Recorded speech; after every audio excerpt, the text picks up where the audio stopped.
ቸርነት ጾምን ስለመቀደስ እንማማራለን። የትምህርታችን ርዕስ ምንድነው የሚለው? ጾምን ቀድሱ። ስለዚህ ዛሬ ስለ ጾም መጾም አይደለም የምንማረው ጾምን ምን ስለማድረግ ነው? ስለመቀደስ። ስለዚህ ነው አምላካችን እግዚአብሔር በነቢዩ አድሮ ጾማችሁን ቀድሱት። እግዚአብሔር የሚቀበለው እንዴት አይነቱን ነው? የተቀደሰውን ብቻ ነው አይደለም? ማንኛው ነገር ቅዱስ የሚሆነው ለእግዚአብሔር ሲለይ ነው። ቀድሱልኝ ይላል፣ ለዩልኝ። እያንዳንዱ ሰው በራሱ ቤተ እምነት የሚጾመው ጾም አለ፣ የሚጸለየው ጸሎት አለ፣ የሚፈጽመው አምልኮ አለ። ያ ሁሉ ግን የተቀደሰና እግዚአብሔር የሚቀበለው አይደለም። የሚቀበለው ጾም አለ። ስለዚህ ነው ጾማችሁን ቀድሱ። ምን መቀደስ? እግዚአብሔር ምስጢሩን ይግለጽልንና የምንማረው ስለዚህ ነው። ምስጢሩን ለሁላችንም ይግለጽልን። ቀደም አድርገን አንዳንድ ነገሮችን ስለ ጾም አጠቃላይ ነጥቦችን በአጭሩ አቀርባለሁ። መጀመሪያውኑ ጾም ቀዳማዊ ትእዛዝ መሆኑን መረዳት ያስፈልጋል። እግዚአብሔር ለሙሴ ለነቢያት ሁሉ የተጻፉ ትእዛዛትን ከመስጠቱ በፊት መጀመሪያ ሰው እንደተፈጠረ የሰማው ትእዛዝ ጾምን የሚመለከት ነው። በመጽሐፍ ቅዱስ ለአዳም የተነገረው ይህ ነውና በኦሪት ዘፍጥረት ምዕራፍ 2 ቁጥር 16 እስከ 17 መልካሙንና ክፉን ከሚያሳውቀው ዛፍ አትብላ፣ ከእርሱ በበላ ቀን ትሞታለህ ይላል። ይሄ ቃል የሚያስረዳው አዳም እንደተፈጠረ የእጽዋቱን፣ የአትክልቱን፣ የአዝርዕቱን ሌላውም የእንስሳቱን ነገር ካሳየው በኋላ የማይበላው ነገር እንዳለ የገለጸለት ሰው ጾም የሚገባው መሆኑን ሲያስረዳው ነው። ብቻ በሕይወት እንዳይኖር ያስታውቅህ ዘንድ አስጨነቀህ አስራበህም፣ አንተም ያላወቅከውን አባቶችም ያላወቁትን መና አበላህ እያለ ነቢየ እግዚአብሔር ሙሴ ይናገራል ለሕዝቡ። እግዚአብሔር ተመልከቱ የሚናገረው ይሄ ነው።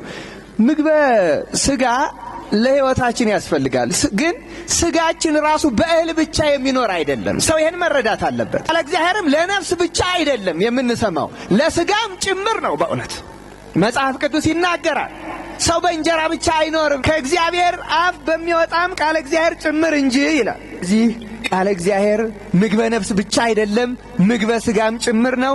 ቀዳማዊ ትእዛዝ ነው። ኪዳንም ግን በብዙ ወራት ጾም ይጾም እንደነበረ መጽሐፍ ቅዱስ ያስረዳል። ትንቢተ ዘካርያስ ምዕራፍ 8 ቁጥር 19 ላይ እንዲህ የሚል ቃል አለ። የሰራዊት ጌታ እግዚአብሔር እንዲህ ይላል፣ የአራተኛው ወር ጾም፣ የአምስተኛውም፣ የሰባተኛውም፣ የአስረኛውም ወር ጾም ለይሁዳ ቤት ደስታና ተድላ የሐሴትን በዓላት ይሆናል ይላል። ስለ ቃሉ እግዚአብሔር የተመሰገነ ይሁን። ተመልከቱ፣ የአራት ወራት ጾሞች ናቸው በዚህ መጽሐፍ ክፍል የተጠቀሱት። ከነጾመ ዩዲት ከነጾመ አስቴር ውጪ፣ ከነቢያት 40 ጾም ውጪ እነዚህ የአራት ወር ጾማት ተገልጸዋል።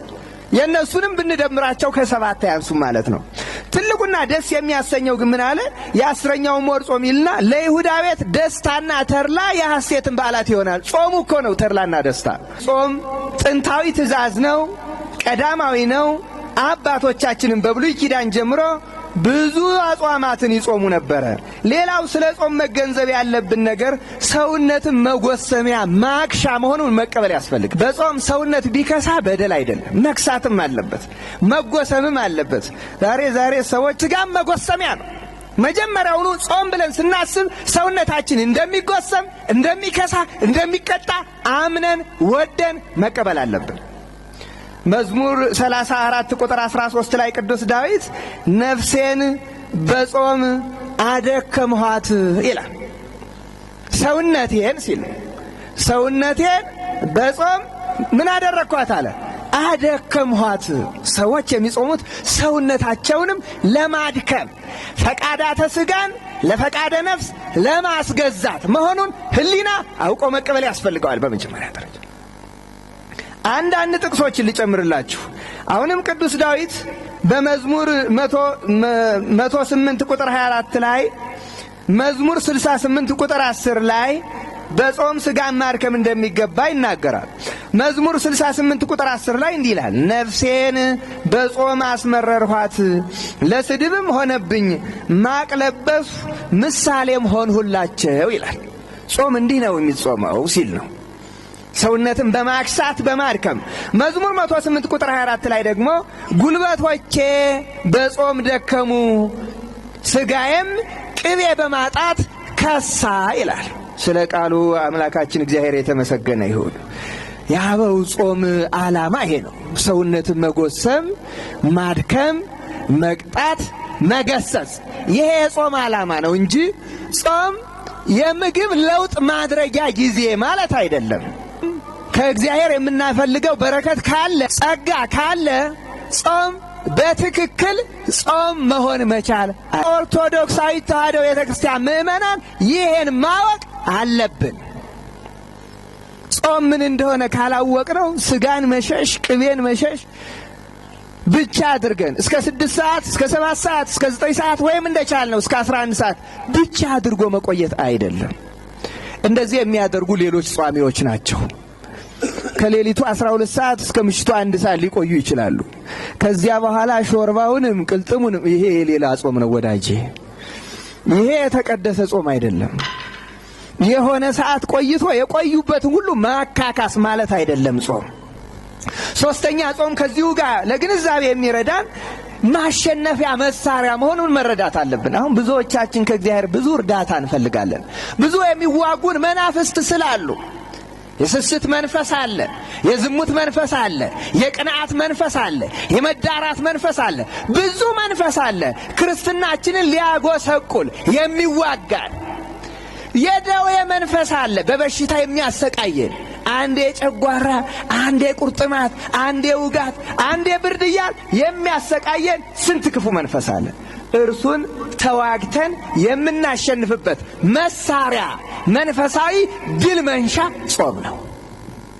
ወገኖቼ አይደለም እንዲህ አለ በሰውነታችን የሚዋጋንን መንፈስ በአስጨናቂዎችና በክፉ መሪዎች ላይ አድሮ ሀገርን የሚያጠፋ መንፈስን ቅዱሳን አበው እየተዋጉ ያሸነፉት በጾምና በጸሎት ነው።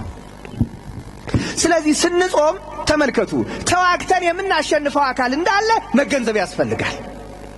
ክፉ መንፈስ ለዚህ ምሳሌ የምጠቅስላችሁ በትንቢተ ዳንኤል ምዕራፍ 9 ቁጥር 3 ላይ ነቢየ እግዚአብሔር ዳንኤል ስለ ጾሙ የተናገረው ነገር አለ። ወረድ እያልን ስንመለከተው ብዙ ነገር ይተነትናል። ማቅ ለብሼ በአመድም ላይ ሆኜ ስጾም እጸልይና እለምን ዘንድ ፊቴን ወደ ጌታ ወደ አምላክ አቀናው ይላል ነቢየ እግዚአብሔር ዳንኤል።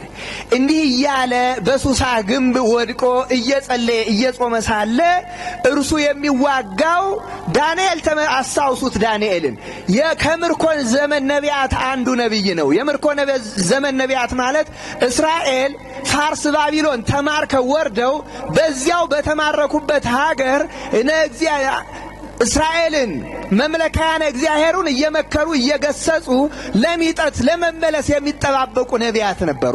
ከነዚያ ውስጥ አንዱ ዳንኤል ነበረ። ታዲያ በዚያ ያሉ የፋርስ ንጉሥ በእስራኤላውያን ላይ አገዛዝ አጸናባቸው፣ መከራ አበላቸው። በእውነት ጽኑ መከራ። ያን የፋርስ ንጉሥ እንዲህ የሚያደርገው በንጉሡ ላይ ያደረ ሰይጣን ነበረ። ይህን በንጉሡ ላይ ያደረ ሰይጣን ነቢየ እግዚአብሔር ዳንኤል ጾም ያዘና ይዋጋው ጀመረ። እየተከታተላችሁ ነው? ያን መንፈስ በጾም መዋጋት ጀመረ ማለት ነው። ታዲያ ምን ይላል እዚህ ነቢየ እግዚአብሔር ዳንኤል? የፋርስ መንግሥት አለቃ 21 ቀን ተቋቋመኝ ይላል። አያችሁ፣ ያ ጋኔል በዚያ በአሕዛብ ንጉሥ ላይ ያደረው ሰይጣን፣ ያ እስራኤልን የሚያስጨንቀው ሰይጣን፣ ያ የእስራኤልን ጥፋት የሚመኘው ሰይጣን ዳንኤል በጾም በተዋጋው ጊዜ አልለቅም ብሎ ከአሕዛብ ንጉሥ 21 ቀን ተቋቋመኝ። ከዚህ በኋላ ግን የመላእክት አለቃ ቅዱስ ሚካኤል ሊረዳኝ እየበረረ መጣ። እንዴት ደስ ይላል በእውነት! አያችሁ፣ ሰዎች ሲጾሙ ሲጸልዩ ሰይጣን እንኳን ቢበረታ የማን እጅ ትዘረጋለች? የእግዚአብሔር እጅ ትዘረጋለች። መልእክተኛው የእግዚአብሔር መልእክተኛ ሁልጊዜ በሕይወታችን የሚረዳን የእግዚአብሔር መልአክ እየበረረ ይመጣል።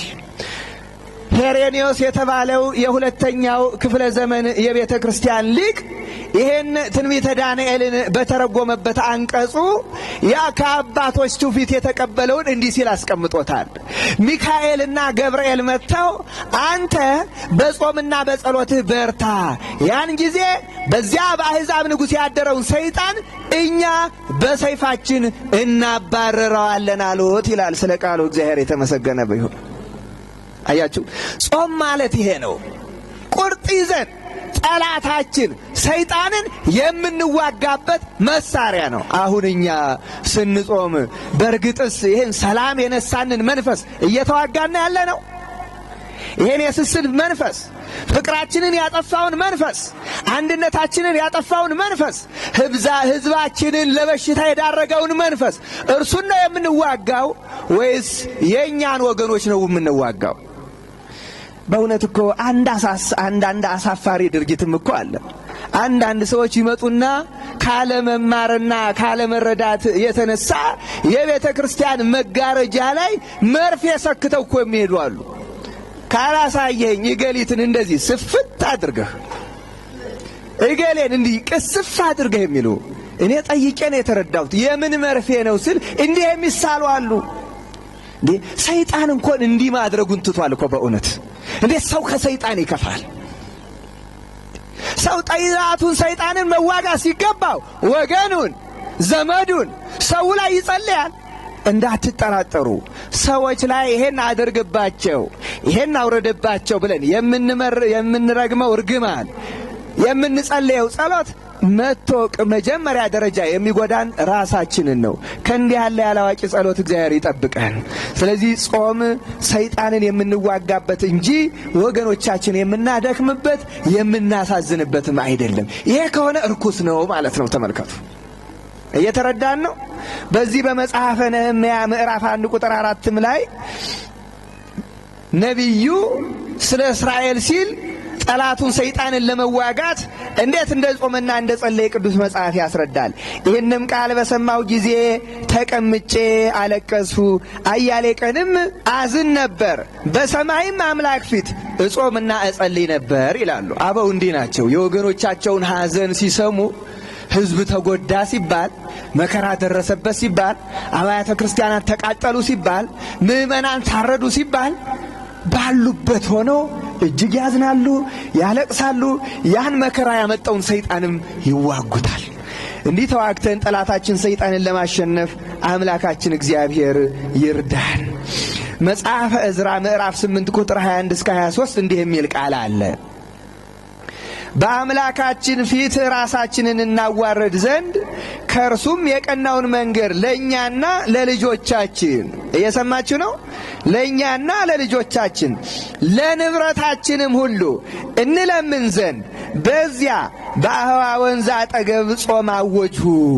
ንጉሡንም የአምላካችን እጅ በሚሹት ሁሉ ላይ ነው ብለን ተናግረን ነበርና በመንገድ ካለው ጠላት ያድኑን ዘንድ ጭፍራና ፈረሰኞች ከንጉሡ ለምን ዘንድ አፍሬ ነበርና፣ ስለዚህም ነገር ጾምን፣ ወደ እግዚአብሔርም ለመን፣ እርሱም ተለመነን ይላል። እግዚአብሔርን ለምኖ እግዚአብሔር የተለመነለት ሰው እንዴት የታደለ ነው በእውነት። በጾምና በጸሎት ወደ እግዚአብሔር አቤት ብሎ እግዚአብሔር ጆሮውን ዘንበል ያደረገለት፣ የምሕረትን እጁን ልኮ ከደዌው የፈወሰው፣ ከበሽታው የገላገለው፣ ከችግሩ ያላቀቀው፣ ሰላምና ፍቅርን በልቡናው ማህደር ያሳደረለት ሰው በእውነት እንዴት የተመሰገነ ነው። በእኛ ውስጥማ እኮ ሰላም ጠፍቷል። እንባክናለን፣ መረጋጋትም የለም። አይኖቻችንም ይቀባዥራሉ እኮ። በዚህ እንኳን ቦታ እኮ መተን እንኳን እንረጋጋም። ታስታውላላችሁ? ስልኮቻችን ክፍት ናቸው። ልቦናችን ይረበሻል። አሁንም ሌላ ሐሳብ ላይ ነው ያለነው። አሁንም የሌሎች ሰዎችን ድምፅ እንጠብቃለን። እግዚአብሔርን ዘንግተን ትተነው ወደ መጣነው መንደር እንመለሳለን። እግዚአብሔር ሰላሙን ያድላል። ዕዝራ የሚለው ይሄንን ነው። ንጉሡ ወደ ኢየሩሳሌም ስንጓዝ በመንገድ ላይ ጠላት ቢገጥማችሁ የሚረዳ ሰራዊት ልስጣችሁ አለን። እኛ ግን የአምላካችን የእግዚአብሔር እጅ በጠላቶቻችን ላይ ተዘርግታለችና አያስፈልገንም አልነው። መንገድ ላይ ግን አስፈሪ ሰራዊት ገጠመን። በገጠመን ጊዜ የተናገርነው ትዝ አለንና በአሃዋ ወንዝ አጠገብ ሆነን ጾምን አወጁ። ጠላቶቻችን ድል ለመንሳት እኮ ነው የሚለው። በእነርሱ ያደረውን መንፈስ ለመዋጋት እኔ ጾምን አወጁ። ሁላችንንም ጾምን፣ ወደ እግዚአብሔር ለመን፣ እግዚአብሔርም ተለመነን። ለአባቶቻችን የተለመነ አምላክ ለእኛም የለመነን። በእውነት ጾም ማለት እንዲህ ያለ ረቂቅ የጠላት መዋጊያ መሳሪያ ነው። በመጨረሻ ጾምን ከመቀደሳችን በፊት የማስታውሳችሁ ጾም ራሱ አንድ አገልግሎት ነው። ብዙ ሰዎች አገልግሎት የሚመስላቸው መቀደስ፣ ማስተማር፣ መዘመር ብቻ ይመስላቸዋል። ጾም ራሱ አገልግሎት ነው ወገኔ። እግዚአብሔርም በጾም ያገለገሉት ሰዎች አሉ። እየጾሙ እግዚአብሔርን ለማገልገል እኮ ነው። እኛ ዕዳ ነው የሚመስልን፣ መቼ ገብቶ መቼ በወጣልን ነው። ሰዎች ግን በሕይወታቸው የሚያቀርቡት አንድ አገልግሎት አድርገው እስከ ሕይወታቸው ፍጻሜ ይቀጥለውበታል። ቅዱስ መጽሐፍ እንዲህ የሚል ቃል አስቀምጦልናል። በሉቃስ ወንጌል ምዕራፍ 2 ቁጥር 36 እስከ 38 ስለ አንዲት ሴት እንዲህ እያለ ይናገራል። ከአሴር ወገንም የምትሆን የፋኑኤል ልጅ ሐና የምትባል አንዲት ነቢይ ነበረች። እርሷም ከድንግልናዋ ጀምራ ከባሏ ጋር 7 ዓመት ኖረች። እርሷም 84 ዓመት ያህል መበለት ሆና በጣም አርጅታ ነበር። በጾምና በጸሎትም ሌሊትና ቀን እያገለገለች ከመቅደስ አትለይም ነበር። በዚያችም ሰዓት ቀርባ እግዚአብሔርን አመሰገነች። የኢየሩሳሌምን ቤዛ ለሚጠባበቁ ሁሉ ስለ እርሱ ትናገር ነበር። አምላካችን እግዚአብሔር የተመሰገነ ይሁን። በልጅናቷ ትዳር ያዘች። ባሏ ሞተባት። 7 ዓመት በትዳር እንደኖረች ባሏ ሞተባት። ከዚያ በኋላ 84 ዓመት እስኪሞላት ድረስ ከመቅደስ ሳትለይ በጾምና በጸሎት ታገለግል ነበረ። ከዚህ የተነሳ መንፈስ እግዚአብሔር አድሮባት ጸጋ በስቶላት የክርስቶስን የቤዛችን መምጣት ለሚጠባበቁት ሁሉ እስክትናገር ድረስ መንፈስ ቅዱስ ይጎበኛት ነበረ። ለዚህ ነው ጌታ በተወለደ በ40 ቀኑ ወደ ቤተ መቅደስ እመቤታችን ከዮሴፍ ጋር ይዛው ስትሄድ በመንፈስ ጸጋውን ያሳደረባት ስለነበረች ጌታ መሆኑን አውቃ ሄዳ ተሳለመችው። መታደሉ አያችሁ። የእስራኤል ሊቀ ካህናት እዚያው ቤተ መቅደሱን ከፍተው ሳያውቁት ማን አወቀችው? በጾምና በጸሎት ታገለግል የነበረችው ነቢይቱ ሐና። እንዲህ ያለውን ጸጋ እግዚአብሔር ያድለን። በሌሊትና በቀን በጾምና በጸሎት 84 ዓመት ሙሉ ታገለግል ነበር። አያችሁ። ሰው እኮ ዕድሜውን ልክ ይጾማል። እርግጥ በዚህ ኢትዮጵያውያንም አይታሙም። በየበረሃው ያሉ አበው አሁን በዚህ ጾም እንዴት እንደሚያሳልፉት እዚህ ያሉ ሊቃውንትና አበው ሊነግሯችሁ ይችላሉ። ብዙዎቹ በጥሬ ይጾማሉ። በጥሬም ሲጾሙም ከሳምንቱ ቢያንስ ከሰኞ እስከ ዓርብ ካለው በሁለቱ ቀናት ብቻ ይቀምሳሉ። ቅዳሜና እሑድ ሰንበትን ላለመሻር ብቻ አፋቸውን ያብሳሉ። ከነርሱ ደግሞ በጣዕም ቀምሰው በማዕረግ ከፍ ያሉት ቅዱሳን አበው ደግሞ በማይኑግ ብቻ ይጾማሉ። ማይኑግ ማለት ኑግ ተወቅጦ ያ እንደ ጭልቃ በውሃ ተበጥብጦ ቀጭኑን ብቻ በሳምንት 1 ቀን ወይ 2 ቀን በመቅመስ፣ ሌሎቹ ደግሞ በውሃ ብቻ ይጾማሉ። አሁን ላለው የኢትዮጵያ ሕዝብ በእውነት ተረት እየመሰለ መጣ። አሁን በዚህ ጊዜ በዚህ የሚጾሙ ኢትዮጵያውያን አበው አሉ። ዓመት ሁሉ የሚጾሙ እድሜያቸውን ልክ የሚጾም አገልግሎት ነው። ጾም ወገኔ አገልግሎት ነው ጾም። የሕይወት ዕድል ዕጣ ፈንታ አድርገው ከእግዚአብሔር የሚገናኙበት ዕለት የብርሃን መሰላል ተዘርግቶ ከእግዚአብሔር ጋር የሚገናኙበት እውነተኛ አገልግሎት ጾም። እግዚአብሔር ይህን አገልግሎት እንድንጠቀምበት ይርዳን። ሐዋርያትና አበውም አገልግሎታቸውን የሚጀምሩት በጾም ነበር። ጾመ ሐዋርያት እኮ ዓለሙን በስብከተ ወንጌል ለመድረስ ከመውጣታቸው በፊት የአገልግሎት መጀመሪያ ያደረጉት ጾም ነው። አዲስ ነገር ሲመጣ ክህነት ከመቀበል በፊት ከተቀበሉ በኋላ አገልግሎት ከመጀመር በፊት ሌላው ቀርቶ ዛሬ አሁን ጠፍቷል እንጂ አንድ ሰው በተክሊል ሥርዓተ ጋብቻውን ሲፈጽም እንኳን ተክሊል ከተደረገ በኋላ ከጋብቻው በፊት ከሰርጉ በፊት 40 ቀን ጾምና ጸሎት ይታዘዝ ነበረ። አደራችሁን በተሳሳተ መንገድ እንዳትተረጉሙት። አንዳንድ ሰዎች ተጋብተው አንድ ቤት አንድ ጎጆ እያደሩ ከዛ በኋላ አንዲቱ 40 ቀን ወይ ሚስቲቱ ትላለች ወይ ባልየው ይላል ብጥብጥ ይዘው የሚመጡ ሰዎች እሱ አይደለም። ተክሊል እንደ ጥንቱ ስርዓት ከሆነ ባል ከወንድ ሙሽራ ከወገኖቹ ጋር ይመጣል፣ በሰሜን በር ይገባል። ሚስት ወይ ሙሽሪት በደቡብ በር ትገባለች። ሊቀ ዲያቆኑ በምዕራብ ያገናኛቸዋል። ጸሎተ ተክሊል ይፈጸምላቸዋል። ግርግር የለም፣ ሆታ የለም፣ ድግስ የለም። እርሷም ወደ ወላጆቿ ቤት እርሱም ወደ ወላጆቹ ቤት 40 ቀን እየጾሙና እየጸለዩ በ40 ቀን ውስጥ 3 ጊዜ ስጋውና ደሙን ይቀበላሉ። ከ40 ቀን በኋላ ሰርግ ይፈጽማሉ። ሰርግ የመንግስተ ሰማያት ምሳሌ ናት። 4 ነገሮች አሉባት። ሙሽራና ሙሽሪት ይዋሃዱባታል። ተዋህዶ ሩካቤውን ነው የሚለው ትርጓሜው ግልጽ አድርጎ። አዝማደ መራዊና አዝማደ መራት ይገናኙባታል። መብል መጠጥ አለባት። ጨዋታ አለባት። መንግስተ ሰማያትም እንዲህ ናት። አያችሁ፣ ከሰርግ በፊት ጾም ጸሎት ነበረ። ይሄ ከግራኝ ዘመን በኋላ ጠፍቶ ነው በኢትዮጵያ ለ500 ዘመን። አሁን እግዚአብሔር ይመስገን ምልክቱ ብቅ ብቅ ያለ ነው። ማንኛውም ህይወት ይሄን ያመጣሁት ለምንድን ነው? ማንኛውም ህይወት የሚጀመረው በጾም ነበር። ዘሎ ጥልቅ አይባልም ወገኔ። የ40 ቀን እንኳን ባይቻል ትንሽ ፍትሐ ነገሥቱ ከዚህ በኋላ ጋብቻውን ቢፈጽም የሚወልዱት ልጅ ይላል መንፈሳዊ ቢሆን እንደ እንጦንስ እንደ መቃርስ እንደ መልከ ጼዴቅ እንደ ሙሴ ሲል ነው። ስጋዊ ቢሆን እንደ አኖሪዎስ እንደ ቆስጠንጢኖስ ይላል። ድንቅ መሪ ይወጣዋል ሲል ነው። ግሩም ሳይንቲስት ይሆናል ሲል ነው። ፍርድ የማያደላ ዳኛ ይሆናል ሲል ነው። ሀገርን በቅንነት የሚያገለግል እውነተኛ ታማኝ ሆኖ ይወጣል ሲል ነው። ያን ትውልድ እግዚአብሔር ከተቀደሰ ጋብቻ ያድለን። የህይወት ሁሉ መሰረት ጾም ነው። በእውነቱ ያለ ጾም የሚፈጸም ምንም አይነት ቅዱስ ህይወት አልነበረም። ስለዚህ ጾም ቅዱስ የሆነ አገልግሎት ነው። ታዲያ እንዲህ ያለውን አገልግሎት እንዴት እንቀድሰዋለን? እኔ ስጾም እንዴት እቀድሰዋለሁ? እኛ ስንጾም እንዴት እንቀድሰዋለን? ጾምን እንዴት ነው መቀደስ የሚቻለው? ይህም በደንብ መገንዘብ ያስፈልጋል። ጾማችንን እንቀድሰው ካልን መጀመሪያ ጾምን የምንቀድሰው በመራብ ነው። እያደመጣችሁ ነው? በመራብ አንድ ሰው እስከ 7 ሰዓት ስለሚጾምና ሰራተኛና ስለሆነና ስለተፈቀደለት ሳይርበው 7 ሰዓት ባይበላ ጥሩ ነው። እስኪራብ ድረስ 8 ሰዓትም ካራበው ይቀጥል። በእውነት ይህን ስላችሁ ግን 3 ሰዓት እርበኛል ብላችሁ ግጥም አድርጓት ማለት ደግሞ አይደለም ወዳጆቼ። እየተራብን የምንታገሰውም አለ። ተርቦ ስለመታገስ ነው ጌታም ጾሞ ያስተማረ። በተለይ አብይ ጾም ጌታችን መድኃኒታችን ኢየሱስ ክርስቶስ የጾመው ጾም ነው። የዚህ ጾም ታሪክ የሚገኘው ማቴዎስ ወንጌል ምዕራፍ 4 ቁጥር 4 ጀምሮ ነው። በዚህ ላይ ምን ይላል መሰላችሁ?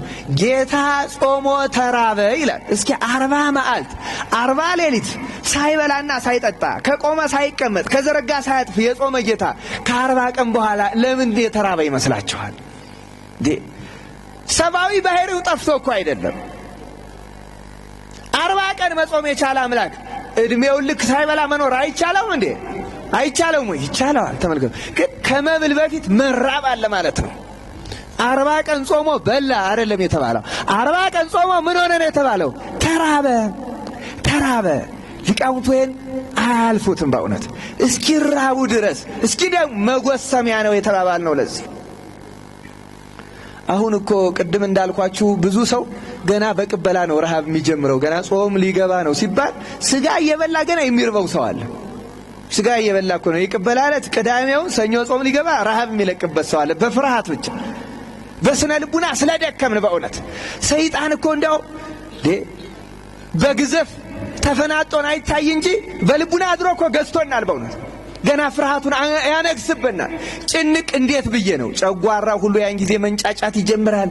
አቤት ጾም ሲመጣ ያለው የሰውነት መፍረክረክ እኮ ነው። አጥንት ይንቋቋል፣ ወገብ ጫጫ፣ በፍርሃት ይነሳል። ግን ይቻላል። ይሄ ውጊያ ነው። ተመልከቱ፣ ውጊያ፣ የሰይጣን ውጊያ።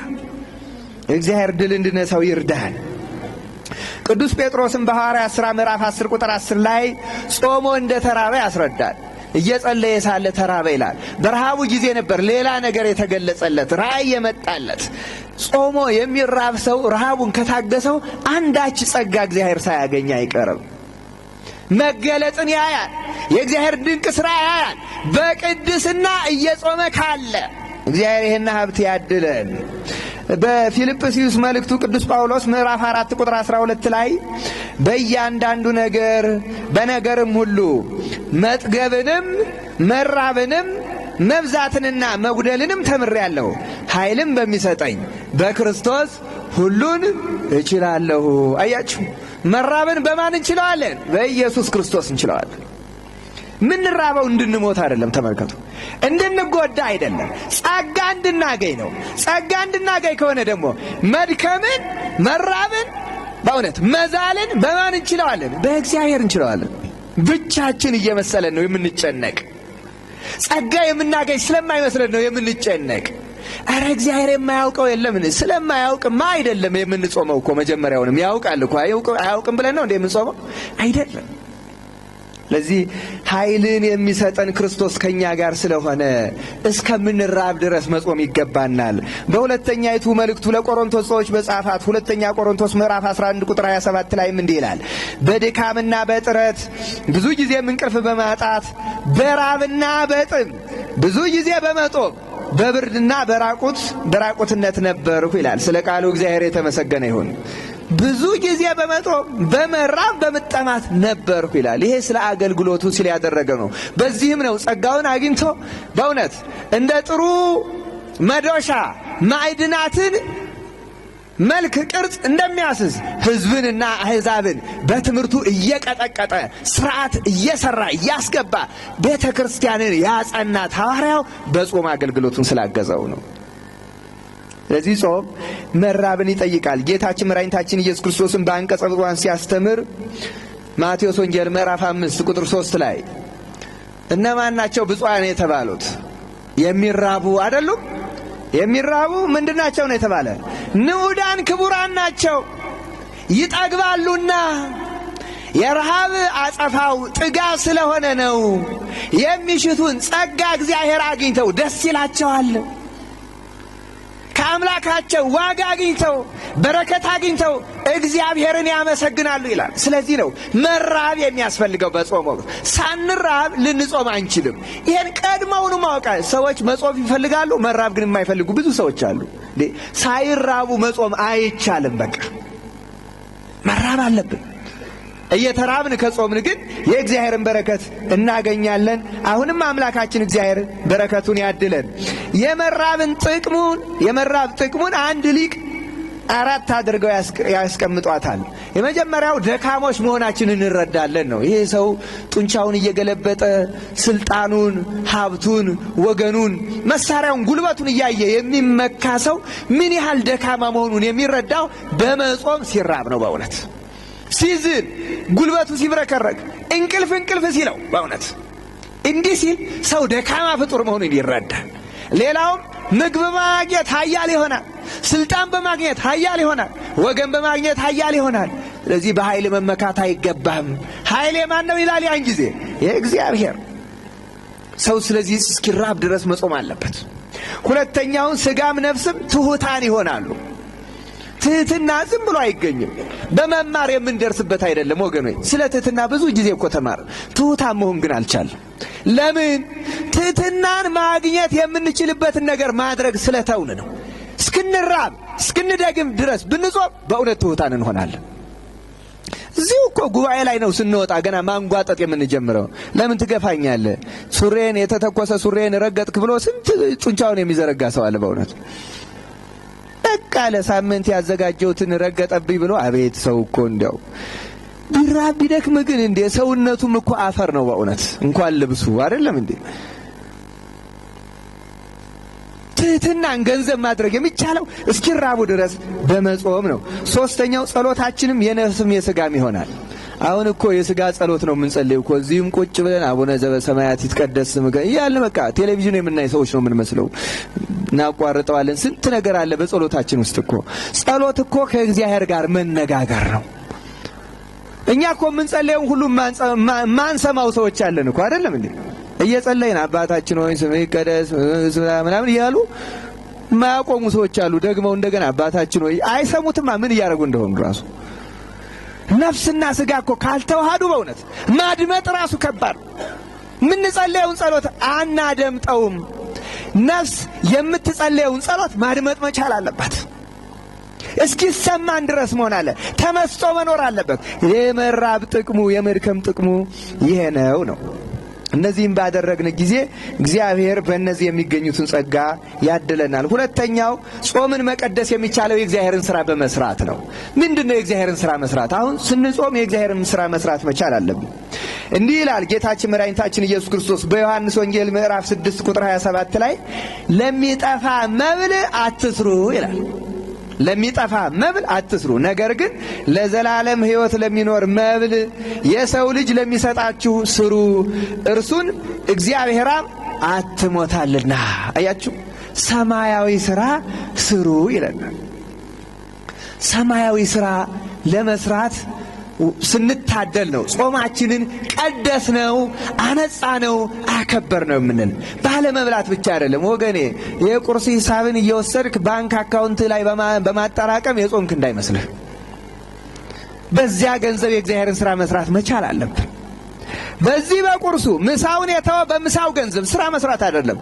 ቁባ አይደለም ወዳጄ። ጾም ማለት ገንዘብ ማጠራቀሚያ። ጾም ማለት እኔ የማልበላውን ሌሎቹ የሚበሉት ለሌላቸው በማካፈል የእግዚአብሔርን ሥራ ሰማያዊ ሥራ የምንሰራበት ቅዱስ ድርጊት ነው። ይህን ጸባዩን ካጣ ጾም ቁጠባ ነው እንጂ ጾም አይደለም። መስራት መቻል አለብን።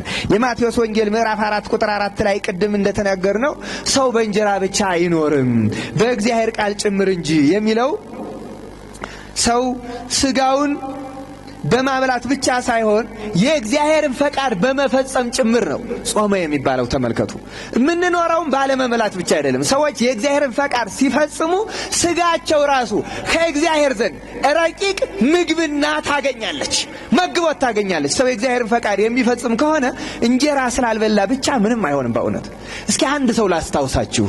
በመጽሐፍ ቅዱስ አልዓዛርን ታስታውሳላችሁ? በነዌ ደጅ ወድቆ የነበር ጨካኙ ባለጸጋ ከቤቱ የሚተርፈውን ፍርፋሪ ለውሾች እየሰጠ አልዓዛር ደግሞ በደጁ ወድቆ ያለ ምግብ ይኖር ነበረ። ስለ አልዓዛር መብላት እኮ በመጽሐፍ ቅዱስ ምንም አልተጻፈም። በእውነት በምን የሚኖር ይመስላችኋል? የእግዚአብሔርን ፈቃድ በመፈጸም። አልዓዛር እንዴት አድርጎ ነው የእግዚአብሔርን ፈቃድ የፈጸመው? ነዌን አላማውም አልዓዛር። እግዚአብሔርንም አላማ፣ ነዌንም አላማረረ። እግዚአብሔርንም ለዚህ እንዲጠግብ አድርገህ እንዲህ ያለ ሀብት ሰጥተህ እኔን ለምን እንዲህ አደረገኝ ብሎ እኛ እንደምናማው እግዚአብሔርን አላማ። ዛሬ እኛ እንደዚህ አንልም። እንዲያውም ከዚህ አልፈን ምን አለ የገሌን ግማሹን ቢሰጠኝ እንላለን። እኛማ ስስታም አይደለን? መቀማት እኮ ነው እንዴ። የገሌን ሳንል እኮ ስጠኝ ማለት ይቻላል አይደለም እንዴ? እንዲያው ስጠኝም ከተባለ እኮ እግዚአብሔር የሰራውትን ባርክልኝ ይባላል እኮ፣ አብዛልኝ እኮ ይባላል። የነገሌን አንዳንዶቹማ እንዲያው በእኛ ቤተ እምነት አይገኙም እንጂ የገሌን የባንኩን ሁሉ የሚሉ አሉ ይባላል። እንግዲህ ልቡና ይስጣቸው። ይሄ እኮ ሽፍትነት ነው፣ ዘረፋ። ጥበቃ ባይኖር እኮ ይሄ ሰው ሄዶ ይዘርፋል ማለት ነው። ጸሎትም አይደለም እኮ። የእግዚአብሔርን ፈቃድ መፈጸም ማለት ነው። አልዓዛር በተለይ ቅድስናው የሚታወቀው ነዌን እንኳን ምን አይነት ጨካኝ ነው! አንድ ቀን የማይራራልኝ፣ አንድ ቀን የማያዝንልኝ፣ አንድ ቀን የማይመጸውትልኝ ብሎ ነዌን አልሰደበውም፣ አላማውም። ነዳያን ይህን ትምህርት ማድመጥ አለባችሁ። የተቸገራችሁ ሰዎች አልሰጠንም ብላችሁ አትርገሙ፣ አታማሩ፣ አትሙ፣ አትስደቡ። የምንጸድቀው በመራባችን ድሆች በመሆናችን አይደለም። ድሆችም ብንሆን የእግዚአብሔርን ፈቃድ ካልፈጸምን አንጸድቅም። እንዲያውም ሊቁ አቃቤ ሰዓት ከብቴ ስለ ምጽዋት የተነገረ አንድ ቃልን ሲተረጉሙ እንዲህ የሚያማርሩ ድሆችን እሳቶች ብለዋቸዋል። መጽሐፍ ምን ይላል? ተሰርቆና ተዘርፎ የመጣን ገንዘብ ለቤተ ክርስቲያን መባ አታውለው፣ በእሳት ወስደህ አቃጥለው ይላል። ተመልከቱ፣ ሰርቀን ዘርፈን የምናመጣው ለቤተ ክርስቲያን መባ መዋል የለበትም። ካህናትም የሚያውቁ ከሆኑ ይህን ለቤተ ክርስቲያን መባ መጠቀም የለባቸውም። ታዲያ በእሳት አቃጥለው ማለት ምን ማለት ነው ተብለው ሲጠየቁ እሳት ያላቸው እግዚአብሔርንም ሰጭ ባለጸጎችንም የሚሳደቡ ኃጢአት እየሰሩ በድህነት የሚኖሩ ነዳያን ናቸው፣ እነርሱ ይብሉት ማለት ነው ብለው ተርጉመውታል። እንዲህ ተብለን እሳቶች መባል የለብንም። እግዚአብሔር እንዲህ ከመባል ይጠብቀን። ስለዚህ ጽድቅ የእግዚአብሔርን ፈቃድ መፈጸም ነው። ጾምን መቀደስ የሚቻለው በዚህ መንገድ ነው። ባለጸጎችም ድሆችም ብንሆን ባለጸጋ ሀብታም ስለሆነ የሚኮነን አይመስላችሁ፣ ድሃም ድሃ ስለሆነ የሚጸድቅ አይመስላችሁ። እያንዳንዱ እንደምኑ ነው ይገባል የተባለ እንደ ስራው ነው። የእግዚአብሔርን ፈቃድ በመፈጸም ነው። ማንንም አናማር፣ አንማ፣ አንጠላላ፣ አንወጋገዝ። ያለ ፍቅር የእግዚአብሔርን መንግሥት መውረስ አንችልም። እግዚአብሔር ልቦና ይስጠን በእውነት። በዮሐንስ ወንጌል ምዕራፍ 4 ቁጥር 32 እስከ 38 ጌታችን መድኃኒታችን ኢየሱስ ክርስቶስ ሰው በእግዚአብሔር ቃል ጭምር እንጂ በእንጀራ ብቻ አይኖርም የሚለውን በሕይወቱ አሳይቷቸዋል። እንዲህ የሚል ቃል አለ። ይህም ሲሆን ሳለ ይላል ደቀ መዛሙርቱ መምህር ሆይ ብላ ብለው ለመኑት ይላል። እርሱ ግን እናንተ የማታውቁት የምበላው መብል አለኝ አላቸው። ስለዚህ ደቀ መዛሙርቱ የሚበላው አንዳች ሰው አምጥቶለት ይሆንን ተባባሉ ይላል። ኢየሱስም እንዲህ አላቸው፣ የኔስ መብል የላከኝም ፈቃድ አደርግ ዘንድ ስራውንም እፈጽም ዘንድ ነው አላቸው ይላል። ስለ ቃሉ እግዚአብሔር የተመሰገነ ይሁን። ጌታ እያችሁ ና ብላ ሲሉት እኔ የምበላው አለኝ ሲላቸው ማን አምጥቶለት ነው እያሉ ታወኩ። እንዲህ አንድ ሴት አጥቅሳ አምጥታለት ይሆን ለብቻው ተደብቆ ሊበላ ይሆን ብለው ተጨነቁ። እነርሱ መብል በቃ ምግበ ሥጋ ብቻ ነው የመሰላቸው። ጌታችን ግን ምን አላቸው? የኔ መብል ምን ማድረግ ነው አለ? የአባቴን ፈቃድ መፈጸም ነው። አያችሁ፣ ሰው እኮ የእግዚአብሔርን ፈቃድ በመፈጸም ያለ ምግበ ሥጋ መኖር ይችላል እያለ ሲያስተምር ነው። ለዚህ ነው ቅዱሳን ባህታውያኑ ቅድም እንደነገርኳችሁ በማይኑግ በማይ ብቻ ይሄን የማይተውት በአንድ አብይ ምክንያት ነው። ሰብአዊ ፍጡር መሆናቸው እንዳይዘነጋ ተመልከቱ። ሰብአዊ መሬታዊ የሆነ ሁሉ ከአራቱ ባህሪያት የሚቀምሰው ነገር ያስፈልገዋል። ከዚህ የተነሳ ይቀምሳሉ እንጂ ያለ ምግበ ሥጋ መኖር ይችላሉ። ምን በማድረግ? የእግዚአብሔርን ፈቃድ በመፈጸም። ስለዚህ ጾምን መቀደስ ማለት የእግዚአብሔርን ፈቃድ እየፈጸሙ መኖር ነው። የመጨረሻው ጾምን የምንቀድስበት መንገድ የጾምን ዓላማ መለየት ነው። ለምንድን ነው የምንጾመው? በእውነት ቅድም ተናግሬያለሁ። ጠላታችን ሰይጣንን ለመዋጋት እንጾማለን፣ እንጸለያለን። ዓላማው ምንድን ነው? ብዙ ሰዎች ሲጾሙ፣ ሲጸልዩ፣ ሲመጸውቱ ይሄን የሚያደርጉበትን ዓላማ መጠየቅ መቻል ያስፈልጋል። ለምን እጾማለሁ? ስለታዘዝን ነው? እንዳንወገዝ ነው? ስም እንዳይወጣልን ነው? ለምንድን ነው የምንጾመው? በእውነት በይሉኝታም አይደለም መጾም ያለብን፣ በፍርሃትም አይደለም፣ ለሰዎችም ብለን አይደለም፣ ትእዛዝና ሕግም ስለሆነ ብቻ አይደለም። ምን አደርገዋለሁ? አንድ ጊዜ ኦርቶዶክስ ሆን ነው ነገሩ የቀረው። ይሄን 7 ጾም አመጡብኝ ያለ ምን ጾመው ከሆነ በእውነቱ እየጾምን አይደለም።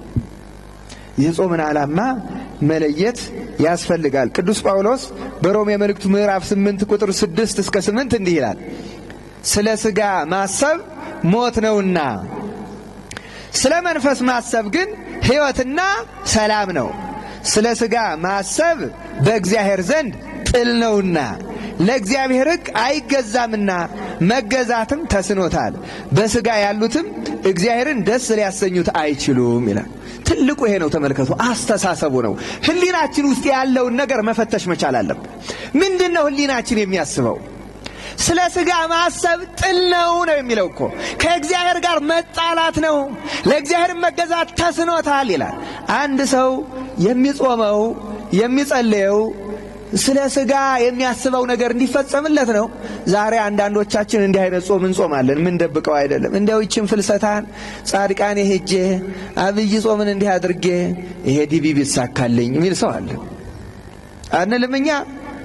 በእውነት ቅዱሳን እንዲህ የማናደርግ ከሆነ ከዛ በኋላ እንዲህ አይነት ሰዎች ያልተሳካላቸው ጊዜ ወዲያ እግዚአብሔር ወዴት አለ ይላሉ። እንዲህ አርጌ ጾሜ ይሄን ያህል ተስዬ ይሄን ያህል ጧፍ ዕጣን ሰጥቼ ልጄ እዚህ ሀገር ትሄድልኝና ታሳልፍልኛለች ብዬ እንዲህ እያላችሁ ከምትጾሙ ባትጾሙ ይሻላል። ለምንድን ነው እንዲህ የሚባለው? ስለ ሥጋ ከኛ በላይ ለኛ ማን ያስብልናል? እግዚአብሔር ያስብልናል እኮ ተመልከቱ። ስለማያስብልን አይደለም፣ ስለማይጨነቅልን። እንድንራብም እኮ አይፈልግም እግዚአብሔር፣ እንድንጨነቅም። እስኪ ዛሬ ሥላሴ ምናቸው? እስኪ አብርሃምን አስታውሱት።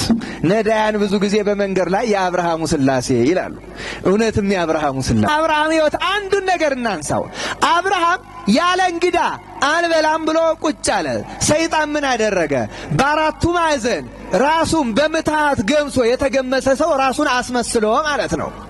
በአራቱ መንገድ ላይ ተቀመጠና እንግዶች ወደ አብርሃም ቤት ሲመጡ ወዴት ትሄዳላችሁ? ወደ አብርሃም። እንዴ አብርሃም እንደ ድሮው ደግ መስሏችኋልን? አሁንማ ግብሩ ተለውጦ ክፉ ሰው ሆኖ እኔም እናንተ ደክሜ ያሳርፈኛል፣ እበላለሁ፣ ጠጣለሁ፣ ከድካሜም አርፋለሁ ብዬ ስሄድ ያውና ራሴን ገምሶ ደብድቦ አባረረኝ እያለ አይ የሰው ነገር እያሉ ሰዎች ሁሉ መመለስ ጀመሩ። አብርሃም ደግሞ ሰይጣን ይሄን እንደሚያደርግ አላወቀም። ቁጭ ብሎ እንግዳ ይቀበላል፣ ይጠብቃል። አንድ ቀን ዋለ፣ እንግዳ አይመጣም። አልበላም ያለ እንግዳ አለና ቁጭ አብርሃም። አሁን እንኳን እንግዳ የማናውቀው እንግዳ ማለት በነገራችን ላይ እኛ የማናውቀው እንደሚመጣ ሳናውቅ የሚመጣ ማለት ነው እንጂ ፕሮግራም አስይዞ የሚመጣ ማለት አይደለም። እሱማ ቀጠሮ ነው የተያዘለት፣ ባለ ጉዳይ ነው። እየተግባባን ነው። እንግዳ አሁን ትርጉሙ ተለውጧል። እንግዳ ትቀበላለህ? አዎ፣ ግን ፕሮግራም ካላስያዘኝ አልቀበልም የሚል ሰው አለ። እሱማ ቀጠሮ ነው ወዳጅ፣ ወይም ማበል ነው። እንግዳ ማለት እኮ እግዚአብሔር የላከው ሰው ማለት ነው። እንዲያውም ላናውቀው የምንችል ሰው ማለት እኮ ነው። እየተግባባን ነው። አሁን ብዙ ነገር ትርጉሙን እየለቀቀ ነው። ታዲያ አብርሃም እንግዳ ሲቀርበት ምን አለ? አብርሃም አልበላም ያለ እንግዳ ያለ የእግዚአብሔር ምስክር ሳልይዝ ማዕዴን አልቆርስም አለና አደረ። በነጋውም ሰይጣን ከለከለበት። አሁንም አብርሃም አደረ። እንኳን የማናውቀውን ሰው በእውነት የምናውቀው ቀጠሮ ትንሽ ቢያሳልፍ ያው ሲመጣ ይብላል ብለን ዘንጠል እኮ ነው አይደለም እንደኛ? አዎ በእውነት እንዲያው እንደዚያ ምንሁን ለማለት አይደለም። ምን ያህል እንደተራራቅን ግን አስቡት። ሶስተኛውን ቀን ጠበቀ፣ ሰይጣን ከለከለበት። አራተኛውን ቀን ጠበቀ፣ ከለከለበት። አሁን እግዚአብሔር ለአብርሃም ያስባል አያስብም? አብርሃም 4 ቀን ሳይበላ፣ አሁን እኛ 4 ቀን ሳንበላ መዋል ማደር እንችላለን? ያው እስከ 7 ሰዓት እየተቅመደመድን እኮ ነው አይደለም እንዴ?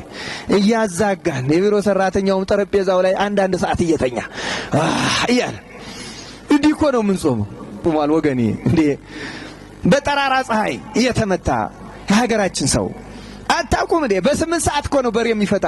በሬ እንኳን የሚፈታው ለራሱ ብሎ አይደል፣ ለበሬው ብሎ ነበር በእውነት። አቤት እንዴት ያለው ዘመን አለፈ በእውነት።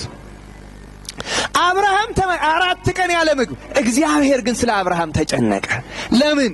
አብርሃም ያለ እንግዳ አልበላም አለ። እግዚአብሔር ለሰው ይጨነቃል፣ እንዳንበላ የሚፈልግ። ስለዚህ ራሱ እንግዳ መስሎ መጣ።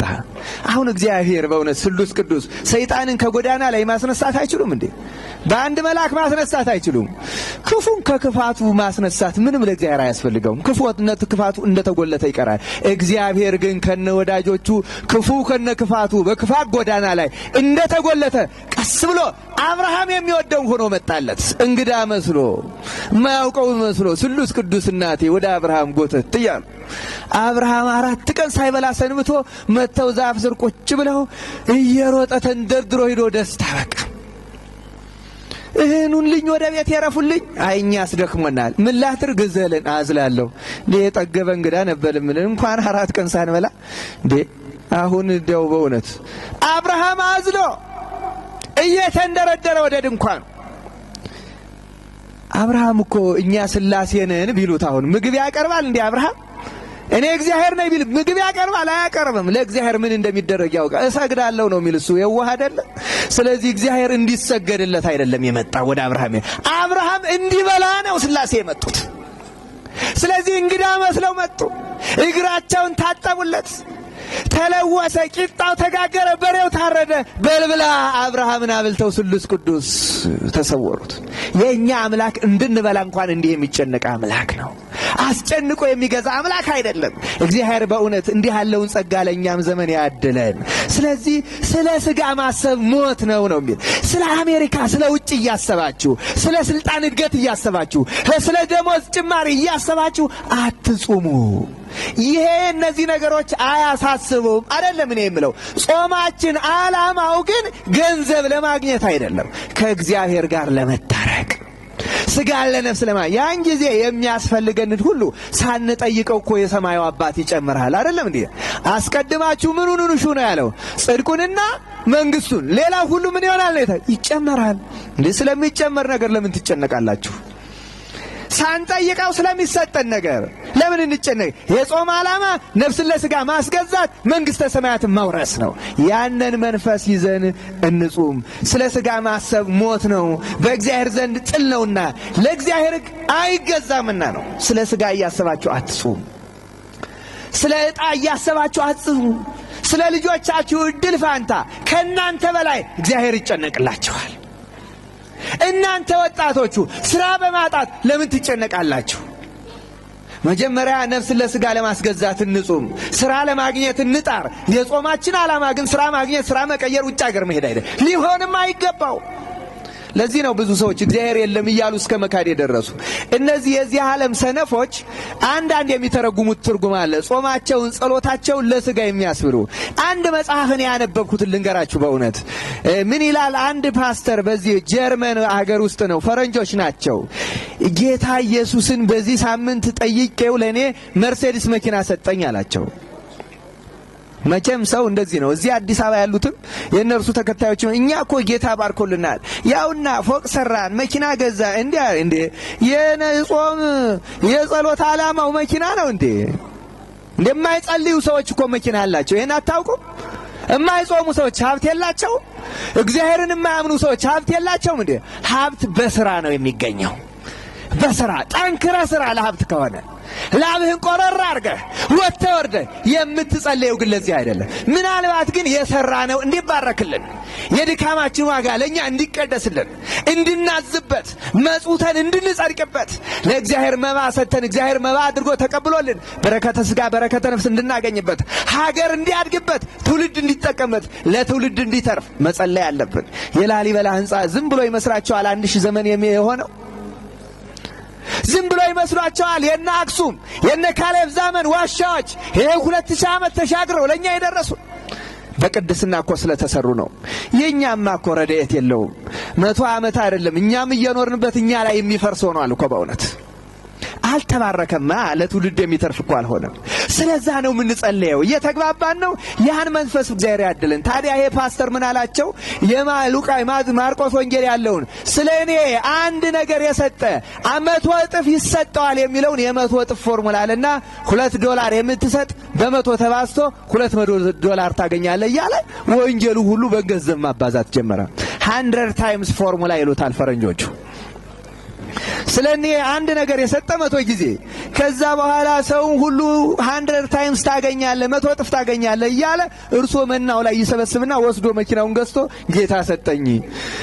አንድ ቀን ምን አደረገ? ጭራሹን እዛ ውስጥ ተቀምጦ በሉ በጌታ በኢየሱስ ስም እናንተም የሚያስፈልጋችሁን ጠይቁ አላቸው። ሰው መቼም አብዶ የለም እንዲህ ያውቁበታል። ደግሞ ኤሌክትሪኩንም ለኮስ ያደርጉታል። ሞቅ ሞቅ ድምጹንም ጮክ ጮክ ሲያደርጉት መንፈስ ቅዱስ ወረደ እያሉ የሚዘሉ ሰዎች አሉ። ሲሞቃቸው እኮ ነው በቃ ራሱን ሲያዞረው ሳይኮሎጂካል ስትረስ እኮ ነው፣ የስነ ልቡና ተጽዕኖ።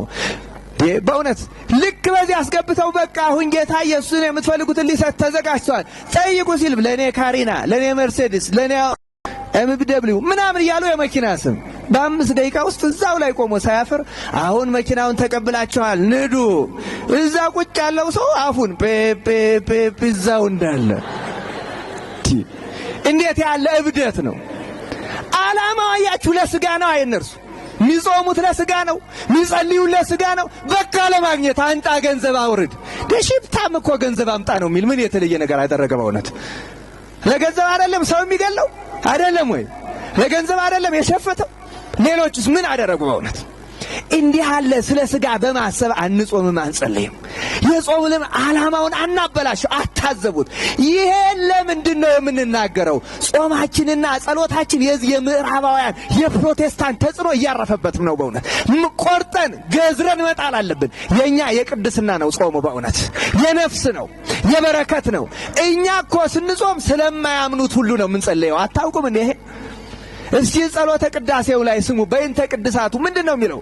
ስለ ወንዙ፣ ስለ ተራራው፣ ስለ አትክልቱ፣ ስለ ነገስታቱ፣ ስለ ዓለም ሁሉ አይደለም እንዴ የሚጸለየው? አዎ ሃይማኖት እኮ ስለዚህ ሁሉ ነው መጸለይ እንጂ ለኔ ብቻ አይደለም።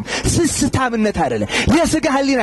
ይሄን መንፈስ እግዚአብሔር ከኛ ቆርጦ ይጣለልን። በእውነት ጽድቁንና መንግስቱን ከሻል ሌላውንማ መጨመር የእግዚአብሔር ሥራ ነው። በእውነት እስክንጠይቀውም የሚጠብቅ አምላክ አይደለም። ለአብርሃም እንዲበላ እንደመጣ ለእኛም እንድንበላና እንድናገኝ ይመጣል። እግዚአብሔር ያን ጸጋ ያድለን።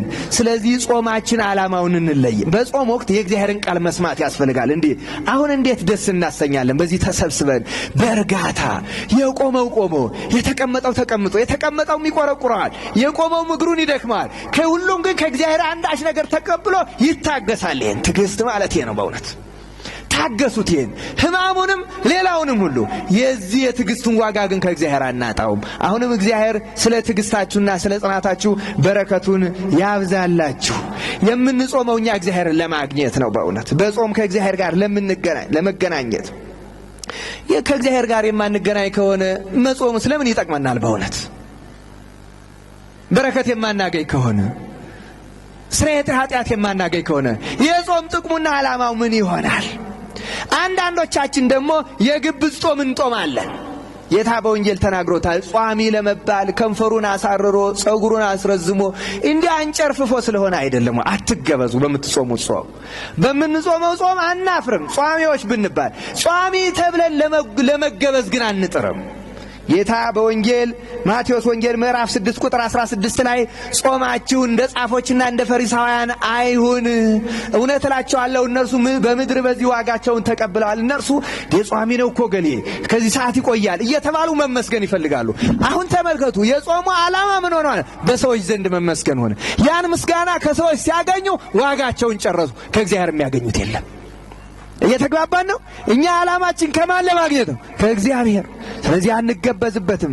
ጠማማ የትዕቢተኛ የፈሪሳዊ ጾም ደግሞ አለ። ሉቃስ ወንጌል ምዕራፍ 18 ቁጥር 9 እስከ 14 እንደተገለጸው በቃ እኔ በሳምንት 2 ቀን ጾማለሁ፣ ጸልያለሁ፣ አስራት አወጣለሁ እያለ ተመካ ይላል። አትመኩ። እስከ 9 የምትጾሙ ሰዎች እስከ 7 በሚጾመው ሰው ላይ አትመኩበት። እኔ ከካህኑ እሻላለሁ አትበሉ። እኔ ከዲያቆኑ እሻላለሁ አትበሉ። እኔ ከአባ ገሌ እሻላለሁ አትበሉ። ይሄ የፈሪሳዊ ጾም ነው። እርሱም እንደቻለ በሽተኛ ሊሆን ይችላል። ምን ታውቃላችሁ እናንተ? ስለ ሌላው ኦዲተር ማን አደረጋችሁ? ተቆጣጣሪ። እምጾመው እኮ ለራሴ ነው። ስለ ሌሎቹ ሰዎች ውድድር እኮ አይደለም ያዝኩት። እገሌን እበልጠዋለሁ እርሱ ከበላ በኋላ ነው እያሉ መጾም የፈሪሳዊ ጾም ነው። እግዚአብሔር ከእንዲህ ያለ ሕሊና ይጠብቀን። ብዙ ሰዎች ይጾማሉ። አቤት እገሌ አየው ሻይ ቤት ገባ እያሉ የሚጠቃቀሱ አሉ። አከሰርከው፣ ያንተም ባትጾም ይሻላል በእውነት። በማንም ሰው ላይ በመፍረድና በመገበዝ በጾም የምናገኘው ዋጋና ጥቅም የለም። ደግሞ ቅድም እንዳልኩት ሰውን ለማጥፋት የሚጾሙ ሰዎች አሉ። የሐዋርያት ሥራ ምዕራፍ 23 ቁጥር 12 እስከ 14 እንዲህ የሚል ቃል አለ፣ ታሪክ አለ። ቅዱስ ጳውሎስን ለማጥፋት ሰዎች ተሰብስበው ጸለዩ፣ ጾሙ ይላል። አያችሁ፣ ሰውን ለማጥፋት እንዲህ ያለው ጾም ቀድሞ የሚጾሙትን ሰዎች ያጠፋል። የአይሁድ ጾም ይባላል። እንዲህ ያለ ጾም ክርስትናን ለማጥፋት የተደረገ ጾም፣ እውነትን ለማጥፋት የተደረገ ጾም፣ ሐዋርያትን ለማጥፋት ቅዱሳንን ለማዋረድ የሚጾሙ ሰዎች እኮ አሉ። ተክለ ሃይማኖትን ለማዋረድ እየጻፈ ምን እያለው ገብረ መንፈስ ቅዱስ እሱ እኮ ተጋድሎውን ጨርሶ በገነት ነው ያለ። እዚህ ለምን ትፎክራለህ ወገኔ? እንዴት ያለ እልህ ነው በእውነት እኮ። ተክለ ሃይማኖት አሁን በገነት ነው ያለ፣ አትጠራጠር። ገብረ መንፈስ ቅዱስ በገነት ነው ያለ። ለምንድን ነው እዚያ ድረስ ግድድሩ? የራስን ድርሻ መወጣት ሲያቅ ጻድቃንን ወደ ራስ አምጥቶ ኃጥአን ለማድረግ ምን አለ? ራስን ጻድቅ ለማድረግ ብትጥር፣ ጻድቁን ኃጥ ለማድረግ ከምትጥር። ጥመት እኮ ነው እንዴ! ቤት የሌለው ሰው ቤት ባለው ላይ ለምንድን ነው ቤቱን የእሱን አፍርቼ ሁላችንም ቤት የሌለሽ መሆን ይሻለኛል የሚል? ይልቁንም እኔ ሰርቼ እኔም እሱም ቤት ያለን መሆን ይሻላል ቢል አይሻለው እንዴ? ቤት የሌለው ሰው ቤት ያለውን ለማፍረስ ለምን ይጥራል? ራሱም ሰርቶ ለመስተካከል መጣር ሲገባው፣ መጾም ሲገባው፣ መጸለይ ሲገባው እንዴት ያለ አስተሳሰብ ነው! እንዲህ ያለውን ክፉ አስተሳሰብ እግዚአብሔር ከኛ ያርቅልን። ትንቢተ ኤርምያስ 2 ጥቅሶች አንብቤላችሁ ትምህርታችንን እናጠቃልላለን። ትንቢተ ኤርምያስ ምዕራፍ 14 ቁጥር 12 ላይ እንዲህ የሚል ቃል አለ። እግዚአብሔርም ለዚህ ሕዝብ ስለ መልካም አትጸልይላቸው፣ በጾሙ ጊዜ ጸሎታቸውን አልሰማም፣ የሚቃጠለውን መሥዋዕትና የእህሉን ቁርባን ባቀረቡ ጊዜ አልቀበላቸውም፣ በሰይፍና በራብ በቸረፈርም አጠፋቸዋለሁ አለኝ። እንዲህ ከመባል እግዚአብሔር ይጠብቀን። አያችሁ፣ እየጾሙ የሚጸልዩትን ጸሎትም አልሰማም፣ ቁርባናቸውንም አልቀበልም። እነዚህ ሰዎች ህሊናቸው ክፉ ነው። ህሊናው ከፍቶ ስለጾመ ብቻ፣ ስለጸለየ ብቻ፣ ብዙ ገንዘብ ስለሰጠ ብቻ ከእግዚአብሔር ጋር እርቅ የሚያገኝ ሰው የለም። የጾምን ዓላማ መለየት ማለት ነው። አስቀድሞ ራስ ህሊና ውስጥ ያለውን ክፋት ለማስወጣት መታገል ያስፈልጋል። ያን ህሊና እግዚአብሔር ያድለን። ትንቢተ ኢሳይያስ ምዕራፍ 58 ስለ ጾም እንዴት መጾም እንደሚገባን ቁጥር 3 ጀምሮ የተነገረን ቃል አለ። የማጠቃለያችን የሚሆነው ይሄ ነው። ትንቢተ ኤርምያስ ትንቢተ ኢሳይያስ ምዕራፍ 58 ከቁጥር 3 ጀምሮ ጾማችን የተቀደሰ እንዲሆን ምን ማድረግ እንዳለብን አምላካችን እግዚአብሔር እንዲህ ሲል ያዛል። ስለምን ጾምን? አንተም አልተመለከትህንም። ሰውነታችንስ ስለምን አዋረድን? አንተም አላወቅም ይላሉ። እነሆ በጾማችሁ ቀን ፈቃዳችሁን ታደርጋላችሁ፣ ሰራተኞቻችሁንም ሁሉ ታስጨንቃላችሁ። እነሆ ለጥልና ለክርክር ትጾማላችሁ፣ በግፍ ጡጫም ትማታላችሁ። ድምፃችሁንም ወደ ላይ ታሰሙ ዘንድ ዛሬ እንደምትጾሙት አትጾሙ። እኔ የመረጡት ጾም ይህ ነውን?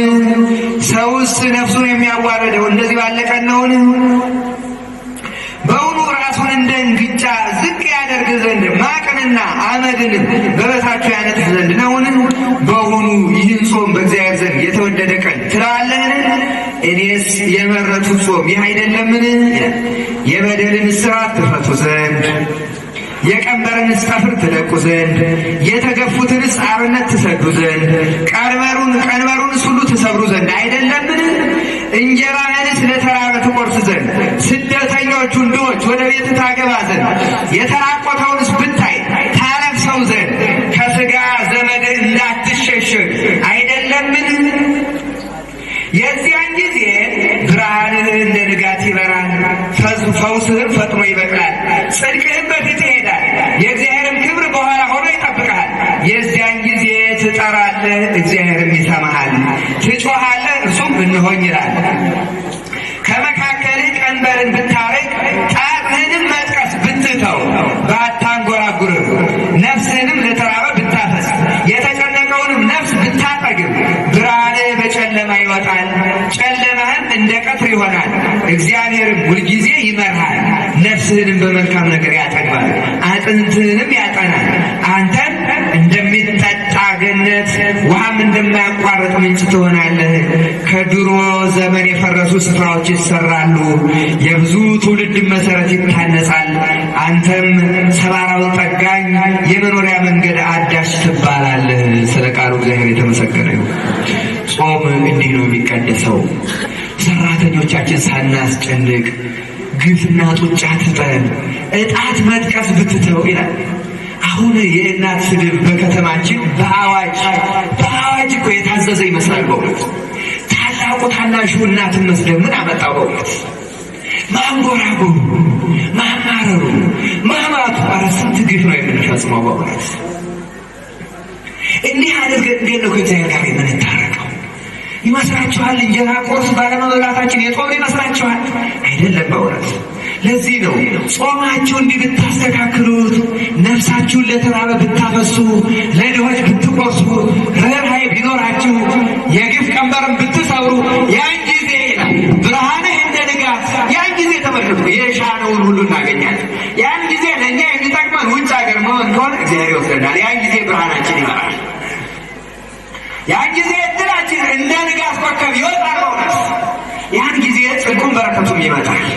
ተመልከቱ እስኪ፣ በጣም ይገርማል እኮ። ያን ጊዜ ይላል ከድሮ ዘመን የፈረሱ ስፍራዎች ይሰራሉ። አያችሁ፣ ጾማችን ቢስተካከል እኮ እና አጽብሃ ጊዜ በዚህ በአዲስ አበባ ዙሪያ የነበሩት የፈረሱትና የጠፉት አብያተ ክርስቲያናት ይታነጻሉ። ጾማችን እዚህ አዲስ አበባ ሆነን የተስተካከለ ጾም ቢሆን ከጥንት ጀምሮ በምስራቅ፣ በምዕራብ፣ በደቡብ ኢትዮጵያ የፈረሱት አብያተ ክርስቲያናት ምን ይሆናሉ? ይሰራሉ። የእግዚአብሔር ቃል እኮ ነው የሚነግራችሁ። ገንዘብ ስላወጣን የሚሰሩ አይምሰላችሁ።